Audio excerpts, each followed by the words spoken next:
think one of the funniest parts of us riding in the truck was you and the books. Well, again, at the time, how do you have a bunch of information now? Well, you might actually save it on your phone or download something on your iPad, like a Lonely Planet book or something.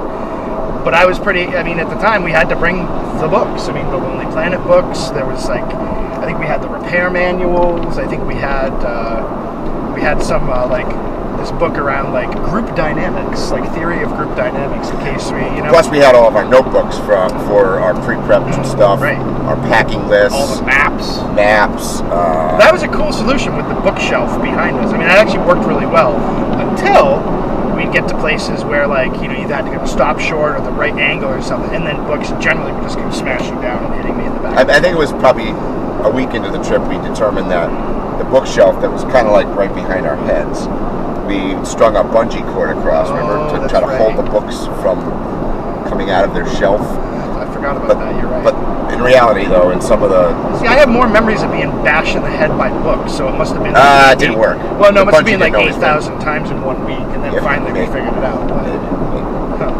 And then... I still have a lot of those books. Remember, they were on their side. Yes. So you couldn't see the title. Right. Yeah. So I just kind of wrote, Lonely Planet, West Africa. And every now and then I'll pull out a book and be like, oh, we had this book when we went to Africa. So we got it. I remember you had to tie your head to the seat at one point.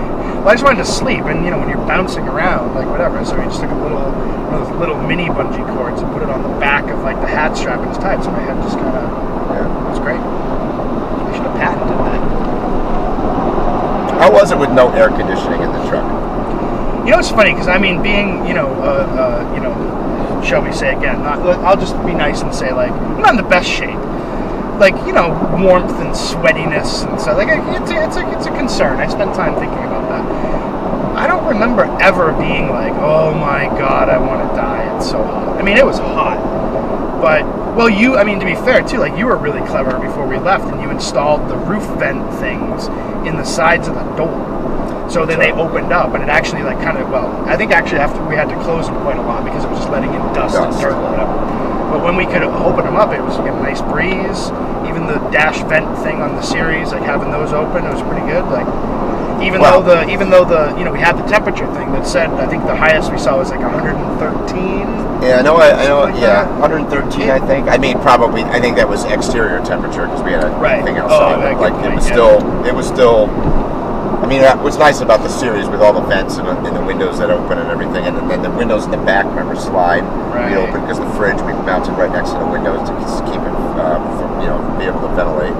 And am I wrong in saying that you got the Defender window tops that open slip more? both ways because they're angled or something like that. Oh, they slip both ways. That's right. That's right. Yeah. Our advantage, obviously, was that we were the lead truck too. It's worth mentioning. In all fairness to some of the other guys that were not the lead truck. Every other person not in our truck, but they must have just been eating. Well, I did ride with them a couple times, and you're just eating the dust. I do remember Jim, I think at one point, had pulled out a... a bandana. He had a bandana. He had it looked like he was ready for a nuclear war with that's right, the respirator. He had the respirator. Must be the next boy. That was when we were going through, I want to say that was in eastern Senegal or somewhere, and it was just the kind of dirt, the dust that was just... Fine. Yeah, you'd even walk on the ground and you go like that, and it would just everywhere. Baby powder. Brings up another thing, the routine going into camp. Every day. Yeah. Having, two guys like us who had never led a group really like that, I think we did a pretty good job in terms of, setting things up. And one of the things I remember before we left, we talked about it, it's when we get into camp, everyone has a specific job. And I think we had to modify a little bit, because I think you had a job, but then your job became standing on top of the truck trying to get the GPS thing to send text messages. So, by the way, for 17 years ago, the technology of basically a satellite receiver that sent text messages. I still don't, I'm not a tech guy. I don't understand. Well, the problem and the difference between that technology and today's was that there were few satellites. So I remember I had to go and stand at a high place in range of satellites, and it had a little tracker on it that showed where the satellites were and from the sky, and you literally had to wait for something on the horizon to come towards, like, say 45 degrees or something before it could send. And then if your messages were either too many or too big, it would take more time than you had with the satellite going by, and you'd have to wait for it to come back around again to finish the message. So, you know, that was kind of one of the things that we rolled into camp, and we wanted to obviously keep, you know, people back in the States apprised to what our status was in Africa. Well, at least, like, hey, we're still alive. Yeah, and I think generally, like, we would type up the message earlier in the day and have it ready and set in the unit, and then once we rolled into camp, first thing was, you know, unload the stuff from the rooftop. I'd go stand basically on the roof of the truck, right? And, you know. Actually, it's funny you say that, because I remember now some of the updates. Like, I tend to be a little bit more verbose when I write, and you see the updates we posted. Mine were like 3 pages long, blah blah, and you could tell the ones that came from GPS were like, checking in from Eastern Senegal, all well. Shane is sick a little bit. Right. Thanks. Like, they were just short and brief. Yeah. But the whole worked. It worked. Camp, yeah, it did work. It worked. And the whole camp procedure upon arriving was, I can only describe as a complicated setup and takedown that was fairly fluid with 8 guys, and you could do it quickly. Because everybody kind of... Quick-ish. Everybody, you know, we had a team on cooking. Yep. We had a team on logistics, which was you and me usually. Yep. On what was going to happen tomorrow. Shane or Jim would be like the kind of check the trucks, like make sure, you know. Yep. Shane and Jim would go around, making sure. Although, you know what, I just had a thought that we could actually now, I forgot that they were like the head mechanics that were supposed to be on top of the trucks. It's actually their fault your diff exploded in Mauritania, because they didn't check the level of the oil. So that's a good way. I feel so much better now, right? 17 years later. Yeah. Thanks, Jim and Shane.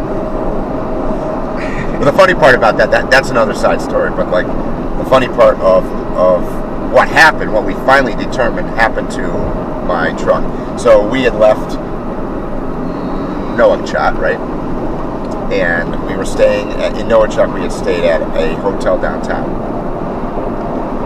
And we had pulled out. We had been there for more time than we wanted to already. We had stayed there for 2 days, and I don't remember why. Oh, well, that was right after the corrugated road, so there's a lot of truck maintenance to do. Yeah, but nothing catastrophic. Nothing catastrophic. But Jim had some issue with his truck or something, and there was some work going on. Anyways, we left. We rolled out of Nouakchott at, you know, our usual 7:30, 8 o'clock in the morning, and we got about, I don't know, probably 5 miles, maybe. Yeah, that's about right. Maybe 10 miles. It was outskirts. It was certainly out of the city. And all of a sudden, we're driving along, and we stopped like Land Rover just invented the braking system.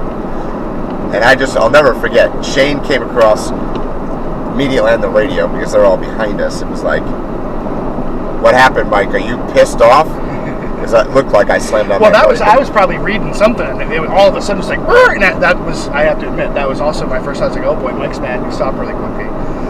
But you can't stop in a Land Rover and make your tires squeal like that. It doesn't happen. No, you're right. So and luckily we almost could have rolled the truck, because we slid and then we came like to a berm sort of, and we didn't go off the road far enough to actually. Probably tilted, but. And I think, you know, there were, if I remember correctly too, there were a lot of people around. Like, we got lucky insofar as we didn't hit someone. I need a 916 socket. I'm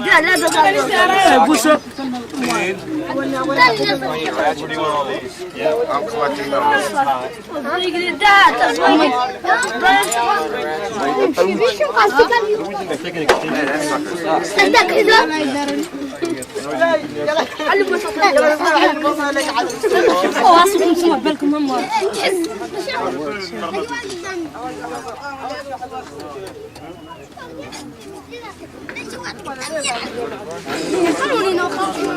I think actually what happened, you know, with the you know, destruction of the diff and then all the aftermath of fixing it, I think that was the most exciting thing that had happened in that area in a while, because people were like fascinated. Well, that's where I was kind of going with the story. Is like we ended up meeting a bunch of people locally, both on the side of the road, trying to figure out what the problem was, and then ultimately ending up going back to Noakjot again to just work on the truck. But where I was going originally was that the long and short of what we figured out was the problem was that from the corrugation,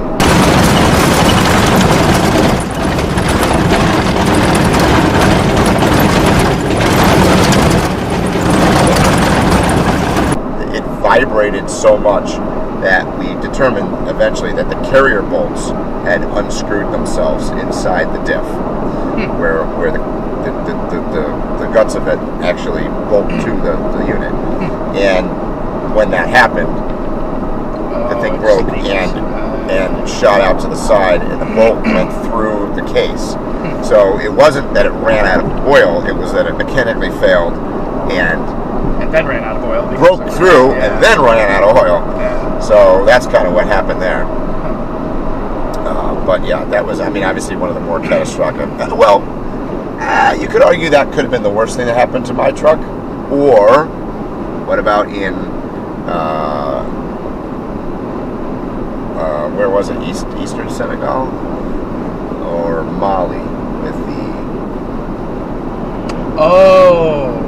Well, that was just weird, because that was definitely one of those things. Again, like for me, I was like, oh, what's Mike doing? Does he not know how to drive or something? We're just doing our thing, driving, and then you were kind of like, yeah, the steering feels kind of weird, it's like whatever. But then it was like, wait a minute, we're going straight, and I'm turning the wheel all over the place, and we're not turning. It's like, okay, I think maybe we better pull off the road.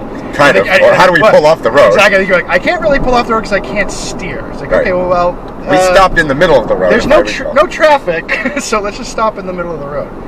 And I think it was essentially that you had maybe one bolt left. Yeah, there's 4 bolts. Right. And there's one that was basically backed out about 90% of the way, holding the steering box probably to the bulkhead. And when you turn the wheel, the entire steering box just turned. Yeah. And kind of, yeah, so that was... As usual, the frustrating part of it, remember, was that we had just been grounded for, I don't know, probably 5 or 6 hours because Jim had blown out the rear diff on his vehicle on a really gnarly, what turned into a shortcut that we were trying to take. Yeah.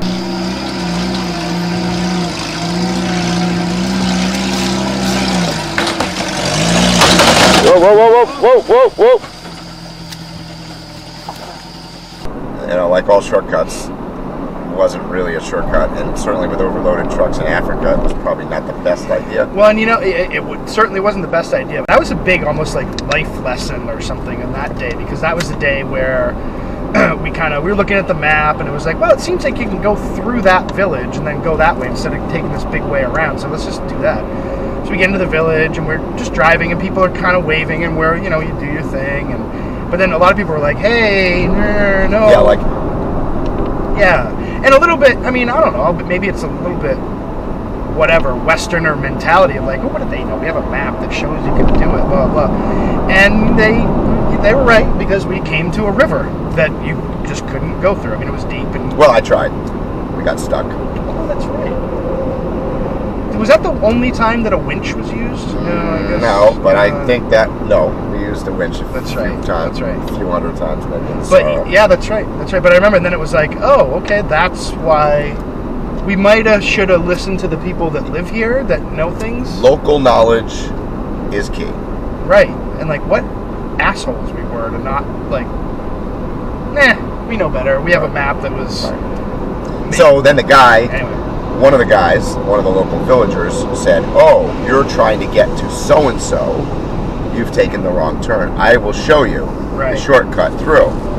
Well, turns out his shortcut was essentially where we took Jim's truck. That's right.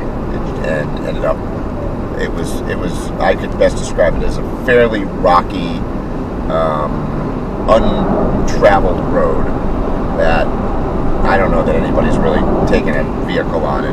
40 years. Well, don't hit that guy.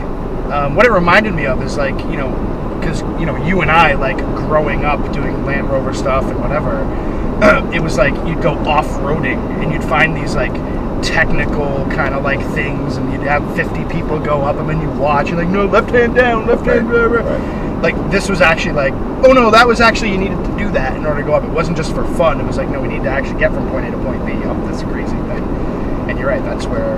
That also was the point at which in my, I guess, my overall truck off-roading career, a light went on in my head that said, you know, my goal is to explore, and my goal when I'm overlanding is to get from point A to point B, and obviously see the sights and meet the people and experience the culture and the food and everything. But the route that's chosen needs to be the most, well, not most, this is probably not the right word, but the safest, and choose the path that's the least risk to being prevented from accomplishing what you're doing. So the goal is never about, let's go see what trouble we can get in. The goal is, let's avoid as much trouble as possible, but still want to accomplish what we're doing. And well, I kind of lost my whole desire to ever really I'm with it. take a truck into the woods and be like, oh, this is cool, we're going to go off-roading. Well, but what's the reason? Right. So I had a definitive reason at that moment in the middle of Mali in Africa our goal was, we were running low on water, we were running low on fuel. We now had a truck that had only front-wheel drive. We had a truck that had just about no steering box. We had another truck, I think it may have been the Al's series Land Rover, that had no front-wheel drive. Because I do remember there was a point where we were, like, three of us were missing drives. The hubs or something, And when it came down to it, like, we needed to get to Bamako. And that was the goal. And, like, it wasn't there was no worth or value in having a good time rock crawling. Or going through mud ditches or fording rivers or whatever. It was not necessary. Well, it's funny you mentioned mud, because like I was thinking as you were talking about the off-roading and stuff here, you know, when we'd go out on like a club event in Connecticut or something, it's always like, I want to go get my truck muddy. In Africa, it's like, if you get your truck muddy, that's a pain in the ass. You need to clean it and da-da-da-da, because like it's that wasn't the point of it. It was just go out and mess around. Well, it's because it's keeping yourself clean all the time. When you're out camping, you are challenged with trying to stay clean, trying to keep your food provisions and your cooking equipment clean, and you have limited, obviously, shower facilities and everything else. So the last thing you want is a gnarly truck that you keep bumping into getting dirty. You know, really, I mean, that's like... Well, I mean, you're only doing laundry, you know, every couple weeks, best case scenario, so why make it worse? So tip to everybody. When you go to a place in a developing country, or you go out and you're off the grid for a while, one of the things that you can give away to locals that they always appreciate is t-shirts or clothing. So great way of doing that is bringing a pile of t-shirts, wearing them, and giving them away. And that's how you do your laundry. You don't. And I mean, it sounds weird hearing you say that out loud. You're like, I'm going to give away a dirty shirt. But like, it's awesome. I mean, they're like, sweet, a brand new shirt that was worn once and is a little bit dirty. They're going to go home and wash it, and they're thrilled. Do you remember? You obviously, I'm sure you do. The shirts, right, were bought a gross of each, I think. On I think we got like 150 each of like the two shirts that we took on that trip were Kramer from Seinfeld and Bob Marley. So all throughout Africa, you hear people like yell when they saw us, like Kramer. No, it was Kramer. All Who sorts is of Kramer? But I do remember the Bob Marley t-shirts were extremely popular. Extremely popular. And I will say, too, one of the funniest memories I have is seeing Al Cornell, who's a pretty, conservative guy, like wearing a pink dyed Marley shirt. Ed Messenger did a great job. He took all the shirts that he ordered and tie-dyed them all. Like, that's right, they all had they were all different colors. Some were pinkish, some were purplish, some were different colors. were mixed into them. So that made it interesting as well. It was fun. And actually, I think I'm right. That was Ed's idea to buy the shirts. It was Ed's idea. That was a great idea.